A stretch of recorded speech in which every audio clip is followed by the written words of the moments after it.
नमस्कार, जय जोहार किसान भाइयों। मैं किशन कुमार कश्यप खेती की एक और महत्वपूर्ण जानकारी लेकर आया हूँ। आप सभी किसान भाई इस बात से भली भांति अवगत हैं कि कोई भी फसल लगाने पर खाद उर्वरक की आवश्यकता पड़ती ही है। तो चलिए आज हम जानेंगे कि खेती में जैव उर्वरकों का प्रयोग करना क्यों आवश्यक है। सभी किसान भाई अपने फसलों की उपज बढ़ाने हेतु नाइट्रोजन और फास्फोरस का उपयोग करते ही हैं और इसके मुख्य रूप से डीएपी उर्वरक का अधिकतम उपयोग किया जाता है।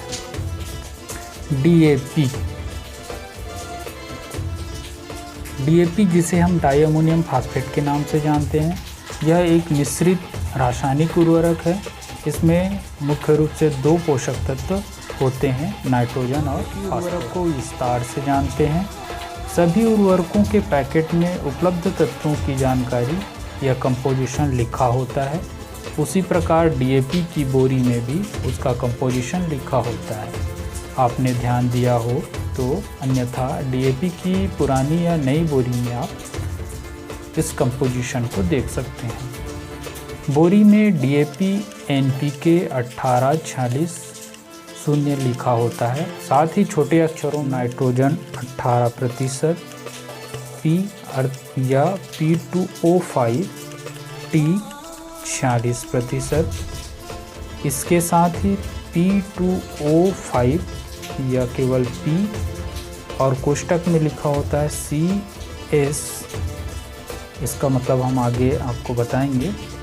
ये 46% और इसके अलावा P2O5 WS ये 39.5%।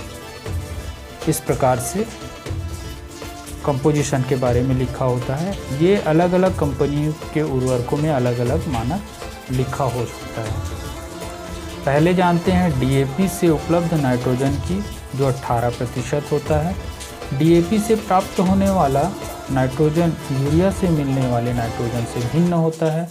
डीएपी में जो उपलब्ध 18% नाइट्रोजन होता है वो पेट्रोलियम पदार्थों के उत्पाद, जिसे स्पिरिट या थिनर कहते हैं, के लेप से बना होता है।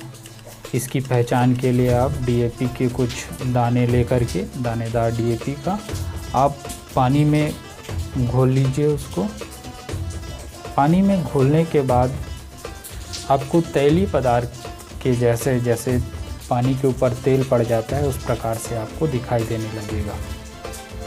और दूसरा तत्व है P2O5, जिसे पेंटाऑक्साइड फास्फेट कहते हैं। ये 40% अर्थात 50 किलो की बोरी में, 50 केजी के बोरी में ये 23% या कहें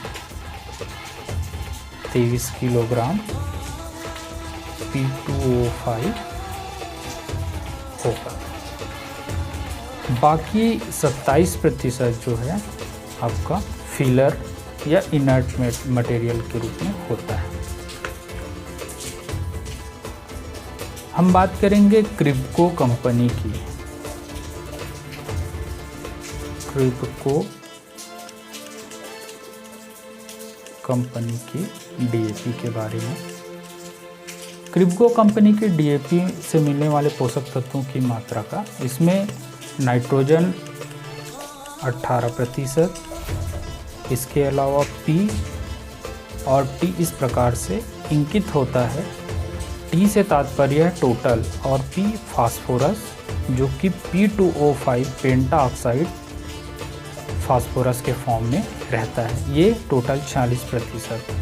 अब 50 केजी के बैग में 40% अर्थात ये हो जाएगा उसका आधा, 23% या 23 किलोग्राम। इसके अलावा आप देख पा रहे होंगे PCW। अब ये CW क्या होता है, हमारे बहुत सारे किसान भाई जो हैं इन सब चीज़ों के बारे में अनभिज्ञ रहते हैं, उन्हें जानकारी नहीं होती है। तो CW का मतलब होता है सिट्रेट सॉल्युबल, अर्थात अम्ल में घुलनशील। अम्ल में घुलनशील। इसकी मात्रा होती है क्रिप्को कंपनी के डीएपी में 46%, अर्थात 50 किलो के बोरी में ये सिट्रेट सॉल्यूबल अम्ल में घुलनशील फास्फोरस की मात्रा कितनी होती है? लगभग 10 किलोग्राम 580 ग्राम।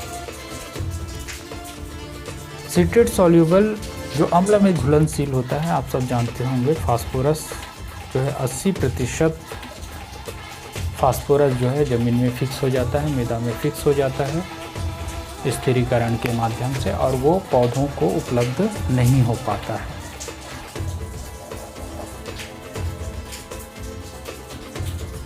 H2O5WS अर्थात वाटर सोल्यूबल या जल में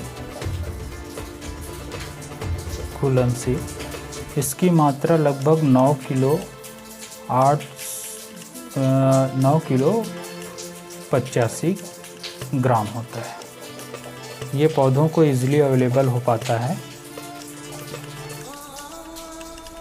फास्फोरस मंद गति से प्राप्त होने वाला पोषक तत्व है। इसका लगभग 80% हिस्सा जो है मिट्टी में हर साल फिक्स या स्थिरीकरण के द्वारा पौधों को अप्राप्त रह जाता है, और केवल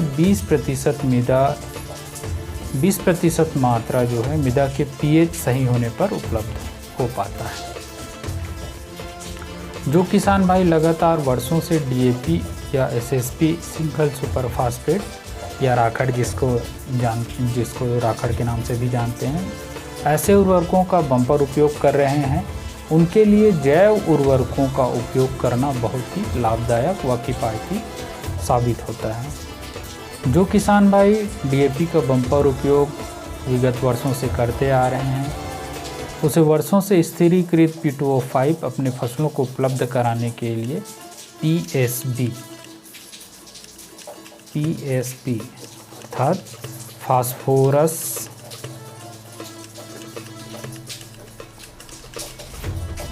घोलक जीवाणु जिसे हम कहते हैं, ये मृदा में स्थिरीकृत फास्फोरस को जो सिट्रेट सॉल्यूबल है या पीएच की अस्थिरता के कारण जो लगातार हम मृदा में एसएसपी या डीएपी के माध्यम से फास्फोरस डाल रहे हैं, उसका 80% जो है हर साल ज़मीन में फिक्स हो जाता है, उसे अवेलेबल फॉर्म में लाने का काम करता है। फास्फोरस घोलक जीवाणु ये मिट्टी में उपलब्ध फास्फोरस को जैविक क्रियाओं के द्वारा पौधों को प्राप्त होने योग्य बनाते हैं। पीएसबी सभी प्रकार के फसलों में उपयोग किया जा सकता है। किसान भाई जो लगातार डीएपी और एसएसपी का उपयोग वर्षों से करते आ रहे हैं, वो प्रथम वर्ष में निश्चिंत होकर उसकी मात्रा आधा कर सकते हैं। इससे आपके उपज में किसी प्रकार का कोई नुकसान नहीं होगा, किंतु आपके लागत में कमी अवश्य लाएगी, क्योंकि पीएसबी आप यदि मृदा उपचार करते हैं तो 2 से 2.5 लीटर यदि लिक्विड फॉर्म में यूज़ करते हैं तो 2 से 2.5 लीटर की उपयोग की जाती है इसकी मात्रा।